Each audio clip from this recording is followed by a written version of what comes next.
Hi guys, how are you doing? It's Elaine Bintz, certified health coach and personal trainer, and we're on day 29 today and one more day of our 30-day health challenge in the year 2022.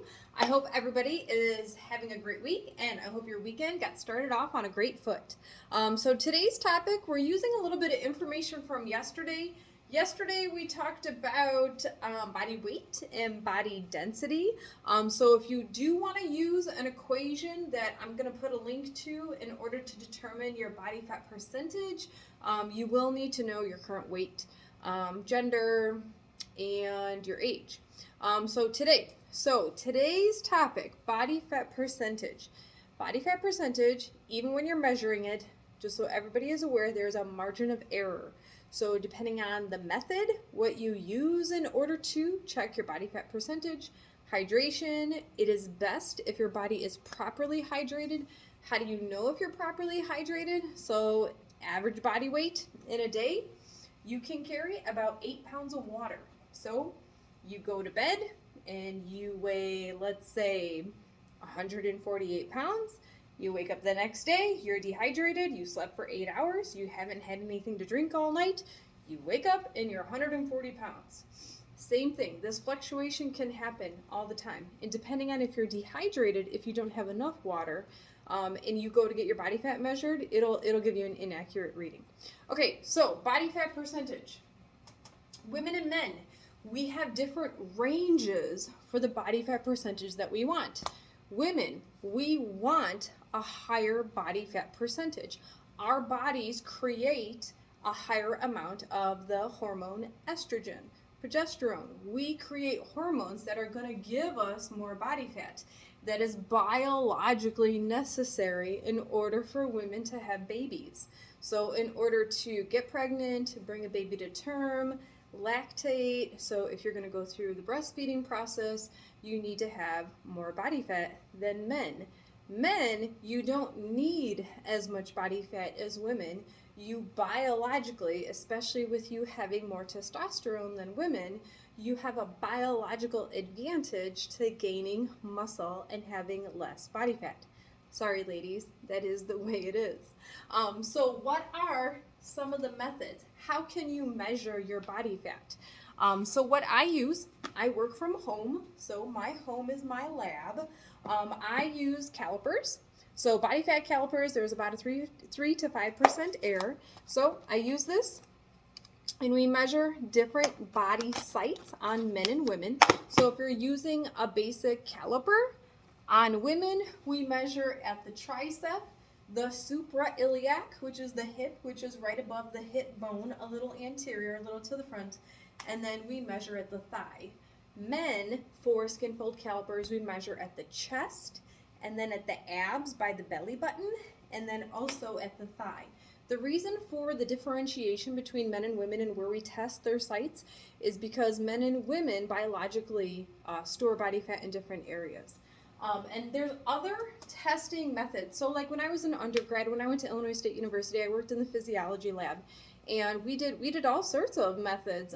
We had a bod pod, which is like this really big like spaceship looking thing, and depending on where you go, I've referred clients out to go get this test at different places, because it's actually really interesting. If you get your body fat measured within the same like week or two, and you get these different results from different tests that you take, usually it is percentage of error that comes into play if you have very different body fat percentages, like a 10% or 11% change in body fat. Because if you start a diet and exercise program, say you're working out 2, 3, maybe 4 days a week, you've adjusted your calories, maybe 200 or 300 calories, it's not a drastic change. The expectation coming from a trainer's perspective, working with people for 20 years, is you might lose 1 or 2% body fat a month. So the propensity for you to lose like 10% body fat in 2 or 3 weeks, first off, that wouldn't be very healthy. That's not really indicated. We don't want you to lose that much body fat in a short time span. Easy come, easy go. The more progressive and slowly you lose weight, like 1 or 2 pounds a week of body fat, the more you're going to preserve lean body tissue, which is everything but fat. your skin, your bones, your muscle, everything is lean body mass, which we'll use in tomorrow's equation to calculate your ideal body weight. Okay, so what are good ranges? So say you go get this test done, and there's those scales you can stand on. That's called bioelectrical, biobiology, our life. Electrical uses a little electricity. Bioelectrical impedance. So bioelectrical impedance is going to move more quickly through a body that has more muscle because muscle has more water. And fat is hydrophobic. It's hydrowaterphobic, afraid of water. So fat actually will have less water than muscle, which is why people who work out more, in addition to like sweating and breathing, exhaling out water, if you do have a higher body fat percentage, you probably require a higher water intake than if you had a lower body fat percentage. So what are the numbers? Okay, these ranges. So there are different categories of how much body fat you need. There is an essential amount of body fat.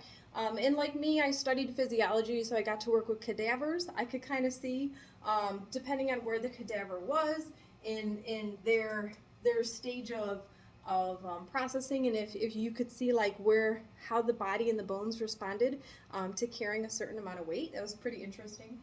But you need a percentage of body fat you must have in order to have normal body function. So you'll notice for women it's higher. It's 10 to 13%. So like when I competed in natural women's bodybuilding, mine was about 11%. And there were some problems that came with that. So when my body fat was getting very low in the essential range, I experienced amenorrhea, which is a loss of your menstrual cycle, which is a problem because that means something is not happening with normal biological ovulation. So you have to be careful, women, especially if you're trying to get pregnant. Back when we were talking about hormones, if you are under fat or underweight, women, it can be harder to get pregnant or to have a baby if you don't have enough essential fat. Guys, you only need like 2 to 5% body fat for essential fat.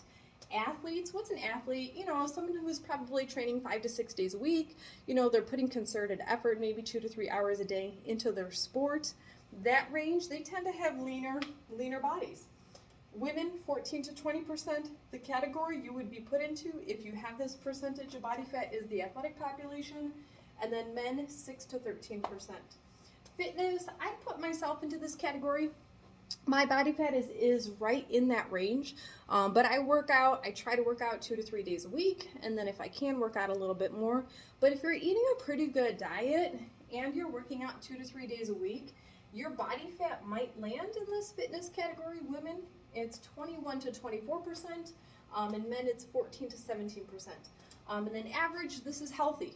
This is where you want to be. If you're healthy, you have, normal rhythm, your melatonin's going well, your cortisol, your body hormones are in sync, you're feeling pretty good, you're getting movement, you're happy, you're sleeping enough. This is regular, everyday, healthy living. Women, our body fat would probably land in the 25 to 31% range, and then men, 18 to 24%. And then the obese range is higher body fat. So again, we talked about this in pregnancy. You can have too much body fat and not enough body fat if you are trying to get pregnant or bring a baby to term. And then the obese category, women, it's 32% or higher, and then men, it's 25% or higher. So some of the complications that go along with if you have obesity or you are obese or your body fat puts you into an obese category is it can change your hormonal function in your body. So it's not just in relation to fertility, it can come along with some other problems. But again, I hope this information was useful. If you are working with me and you want to get your body fat checked, definitely let's do that. And again, my name is Elaine Bintz, Certified Health Coach, Personal Trainer. I hope you're having a great weekend. I'll see you tomorrow. Bye.